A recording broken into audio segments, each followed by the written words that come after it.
Welcome to সিশন একাডেমিতে স্বাগত। আজকে আমরা নিমেষে অঙ্ক সিরিজের ক্লাস নম্বর 237 শুরু করব। আজকে ম্যাথসের ওপর। তোমরা যারা কম্পিটিটিভ এক্সামের প্রিপারেশন নিচ্ছ, বিশেষ করে আপকামিং মিসলেনিয়াস বা ক্লার্কশিপ বা স্টাফ সিলেকশন কমিশনের যে কোনো এক্সাম বা রেলের এনটিপিসি, তাদেরকে বলবো অবশ্যই ক্লাসটা শেষ পর্যন্ত দেখো। এই টাইপের ম্যাথসের কোশ্চেন তোমরা পরীক্ষা পাবে। ওকে, চলো লেট স্টার্ট। ফার্স্ট কোশ্চেন কী আছে দেখে নাও। বলেছি মান নির্ণয় করো। দেখো একের এ একের বি একই টাইপের কোশ্চেন, সেই জন্য আমি এক জায়গায় রেখেছি। দেখো জাস্ট 216, ঠিক আছে? 216 দেখো তোমাদের মনে রাখতে হবে। দেখো তোমরা যারা কম্পিটিটিভ এক্সাম প্রিপারেশন নিচ্ছ তাদেরকে বলবো 1 থেকে 11 অবধি কিউব এবং 1 থেকে 30 অবধি সংখ্যার স্কোয়ার অবশ্যই মুখস্থ রাখবে, ঠিক আছে? সেগুলো দেখবে অনেক জায়গায় তোমার কাজে লাগবে। এখানে 216 হচ্ছে 6-এর কিউব, ঠিক আছে? তাহলে ভিতরেরটা হলো 6-এর কিউব আর উপরেরটা দেখো 1/3 হবে পাওয়ারটা। তাহলে বাইরের পাওয়ার ভিতরের পাওয়ার গুণ হয়ে যাবে। তাহলে এই 3 কেটে গেল, তাহলে 6⁻1, ঠিক আছে? মানে 6 হবে অ্যান্সার, মানে অপশান এ অ্যান্সার। দ্বিতীয়টার ক্ষেত্রে দেখো উপরের পাওয়ার নিচের পাওয়ার কি হয় না, হচ্ছে গিয়ে তোমার বা হচ্ছে গিয়ে যেহেতু গুণ আছে তাহলে এই যে পাওয়ারে যোগ হয়ে যাবে।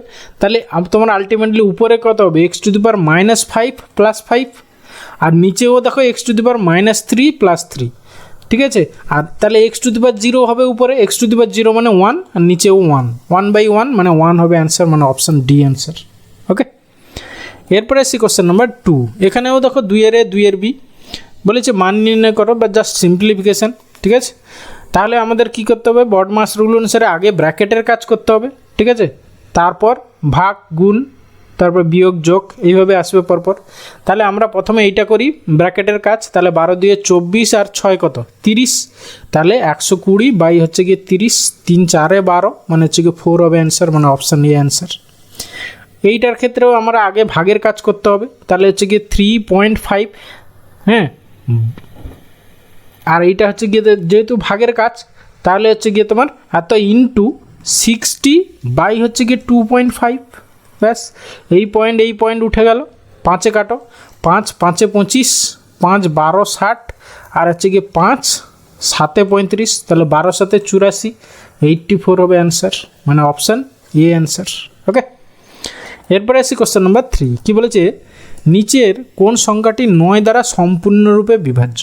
9 দ্বারা সম্পূর্ণরূপে বিভাজ্য দুটো প্রসেসে বের করতে পারো। যারা আমার রেগুলার ক্লাস করো তারা জানো ডিজিটাল সাম 0 যদি হয়ে যায় তাহলে সেটা 9 দ্বারা বিভাজ্য হবে। আদারওয়াইজ সংখ্যাগুলোর মানে সংখ্যার প্রতিটা যে সংখ্যা দেওয়া আছে তার অঙ্কগুলোর সমষ্টি যদি 9 দ্বারা বিভাজ্য হয় তাহলে পুরো সংখ্যাটাই 9 দ্বারা বিভাজ্য, কিন্তু ওটা করতে অনেক সময় চলে যাবে। সেই জন্য আমরা কী করবো, ডিজিটাল সাম মেথড অ্যাপ্লাই করি, ঠিক আছে? তাহলে দেখো আমরা ডিজিটাল সাম 0 হতে হবে। তাহলে হচ্ছে গিয়ে 6 আর 3 9 0, 8 1 9 0, 4 1 5, মানে এইটা 5 হচ্ছে, তাহলে এইটা 0 হচ্ছে না, তাহলে এইটা হতে পারে না। তারপরে দেখো 8 1, তারপরে 6 3, তারপরে এখানে দেখো 4 5 9 হয়ে যায়, তাহলে এইটা ডিজিটাল সাম 0 হচ্ছে। তাহলে একটাই অ্যান্সার হওয়া উচিত, ঠিক আছে? 9 দ্বারা, যেহেতু 4টের মধ্যে একটাই হবে অ্যান্সার, তাহলে অবভিয়াসলি বি যেহেতু ডিজিটাল সাম 0 হচ্ছে, এটা 9 দ্বারা বিভাজ্য, তাহলে এটাই হবে অ্যান্সার, আর বাকিগুলো চেক করার কোনো দরকারই নেই। ওকে, এরপরে আসি কোশ্চেন নম্বর 4। বলছে একজন দোকানদার তার দোকানের জিনিসপত্রে হচ্ছে 10% ছাড় দেয়। কোনো জিনিসের নির্ধারিত মূল্য 450 টাকা হলে তার বিক্রিত মূল্য কত? ঠিক আছে, তাহলে 10% ছাড় দেয় মানে হচ্ছে গিয়ে তোমার 450 টাকা 10% কত 45 টাকা। তাহলে হচ্ছে গিয়ে 450 থেকে তুমি 45 বাদ দিয়ে দাও, মানে হচ্ছে গিয়ে 405 টাকা হচ্ছে গিয়ে তার বিক্রিত মূল্য, 405 টাকা, মানে অপশান সি অ্যান্সার, ঠিক আছে? এইভাবে বের করতে পারো। আদারওয়াইজ কি না, 450 ইন্টু হচ্ছে 10% যেহেতু ছাড় দেয় তাহলে 90/100, এইভাবেও করতে পারো। 0 0 0 0 কেটে গেল, 45 9 হচ্ছে গিয়ে 405, এভাবেও করতে পারো যে কোনো একটা। এরপরে আসি কোশ্চেন নাম্বার 5। দেখো এটাও সিম্পলিফিকেশান। তাহলে উপরে হচ্ছে গিয়ে আমার কত 0.123, মানে হচ্ছে গিয়ে আমি 123, ঠিক আছে, 0.123 বাই হচ্ছে গিয়ে তোমার 1-এর পিঠে হচ্ছে গিয়ে 3টে শূন্য, টু দি পাওয়ার কিউব যেহেতু, তাহলে 1-এর পিঠে 3টে শূন্য। তাহলে কি আমরা 100 দিয়ে বা 1000 দিয়ে ভাগ করা খুব সুবিধা, মানে পয়েন্ট হচ্ছে গিয়ে আমরা কি বাঁ দিকে সরাবো আরও, ঠিক আছে? তাহলে এখানে পয়েন্টটা আরও বাঁ দিকে ক ঘর সরবে, 3 ঘর সরবে। তাহলে এইখানে 1 2 3 আর 1 2 3 তো আছে, তাহলে এইখানে এইটা হবে অ্যান্সার, ঠিক আছে? তাহলে অপশান এ হবে অ্যান্সার। ওকে, এরপরে এসছি কোশ্চেন নাম্বার 6। কী বলেছে? একটি বর্গাকার জমির কর্ণ হচ্ছে গিয়ে তোমার 30 মিটার, তাহলে ওই বর্গাকার জমির ক্ষেত্রফল কত? আমরা জানি বর্গক্ষেত্রে যদি একটা বাহু এ হয় তাহলে কর্ণের দৈর্ঘ্য কত না √2 ইন্টু এ, √2a। সেই √2 এর ভ্যালু দেওয়া আছে তোমার 30, ঠিক আছে? তাহলে তোমার দরকার হচ্ছে গিয়ে বর্গক্ষেত্রের ক্ষেত্রফল, আমরা বোথ সাইড স্কোয়ার করে দিচ্ছি। তাহলে এটা হচ্ছে গিয়ে 2a² হয়ে গেল, তাহলে এখানে হচ্ছে গিয়ে 30 মানে 900 হয়ে গেল। এটা আমার দরকার a², তাহলে 2 দিয়ে ভাগ করে দাও, ঠিক আছে? তাহলে 450, তাহলে বর্গক্ষেত্রটির ক্ষেত্রফল হচ্ছে 450 বর্গমিটার, মানে অপশান ডি অ্যান্সার। ওকে, দেখো এইখানে কেউ 30/√2 করবে, তারপরে করবে, তার থেকে বরং আমরা কি জাস্ট বোথ সাইড স্কোয়ার করে দিলাম। আমার দরকার a², ভ্যালু বের করে নিলাম। ওকে, এরপরে এসি কোশ্চেন নাম্বার 7। বলেছে কোন সংখ্যার 1/5 অংশ 10-এর 5 গুণ হবে, ঠিক আছে? তাহলে আমরা ধরে নিই সংখ্যাটা হচ্ছে কি এক্সের 1/5 অংশ, তাহলে x ইন্টু 1/5 ইকুয়াল টু হচ্ছে 10-এর 5 গুণ, তাহলে 10 × 5, ব্যাস এখান থেকে তোমার এক্সের ভ্যালু বের করো। তাহলে এক্স ইকুয়াল টু হচ্ছে 5 × 5 = 25, মানে 250 হবে অ্যান্সার, মানে অপশান ডি অ্যান্সার। ওকে, এরপরে এসি কোশ্চেন নাম্বার 8। কী বলেছে? অমিত রাকেশের থেকে 5 বছর আগে জন্মগ্রহণ করে। রাকেশ অনিলের থেকে 3 বছরের ছোট। যদি অমিতের বর্তমান বয়স 17 বছর হয় তাহলে অনিলের বর্তমান বয়স কত? আচ্ছা, অমিত রাকেশের থেকে 5 বছর আগে জন্মগ্রহণ করে, আবার রাকেশ অনিলের থেকে 3 বছরের ছোট, ঠিক আছে? তাহলে অনিলের বয়স সাপোজ আমি এক্স ধরে নিলাম, তাহলে সেখান থেকে আমরা রাকেশের বয়স পেয়ে যাব। তাহলে রাকেশ কত হবে? দেখো রাকেশ অনিলের থেকে 3 বছরের ছোট, ঠিক আছে? তাহলে রাকেশ হচ্ছে x-3 হয়ে গেল রাকেশের বয়স। এবার বলেছে অমিত রাকেশের থেকে 5 বছর আগে জন্মগ্রহণ করেছিল, ঠিক আছে? এটা কিন্তু অনিল ছিল, AN। এবারে দরকার আমার অমিত, ঠিক আছে? অমিতের কত হবে বয়স? দেখো রাকেশের থেকে 5 বছর আগে জন্মগ্রহণ করেছিল, তাহলে রাকেশের থেকে সে 5 বছরের বড়, তাহলে x-3 + 5 মানে অ্যাকচুয়ালি তোমার x+2 হচ্ছে কি অমিতের বয়স। এবার কি বলেছে? যদি অমিতের বর্তমান বয়স 17 বছর হয় তাহলে x+2 এর ভ্যালু হচ্ছে গিয়ে 17।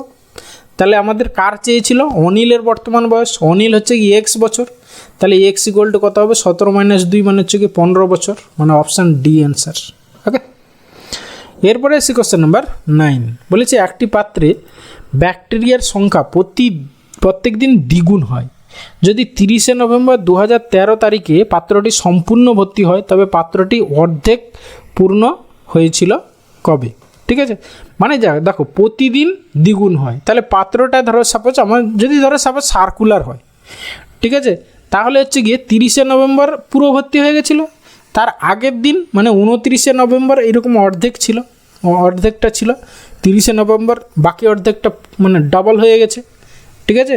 তাহলে কি বলেছিল না পাত্রটি অর্ধেক পূর্ণ হয়েছিল কবে? না 29শে নভেম্বর, ঠিক আছে? মানে অপশান সি অ্যান্সার। এটা কিন্তু অনেকে ভুল করে আসতে পারে, ওই জন্য মাথা ঠান্ডা করে এটা করতে হবে। ওকে, অনেকটা গুগলির মতো ব্যাপার আর কি, দাদাগিরির গুগলি। এরপরে এসে কোশ্চেন নাম্বার 10। বলেছে 1/6 মানে এর সিম্পলিফাই করতে বলেছে, জাস্ট কিছুই নেই। আচ্ছা নাম্বারগুলো একটু খেয়াল করো, এগুলোকে যদি আমরা নিচের নাম্বারগুলোকে 1/6 মানে 2 × 3 পরপর দুটো নাম্বারের গুণফল দেখো নিচেরগুলো দেওয়া আছে, 2 × 3 প্লাস দ্বিতীয়টা হচ্ছে 3 × 4, তারপরে দেখো 4 × 5, তারপরে 5 × 6 মাইনাস 3 আছে, ঠিক আছে?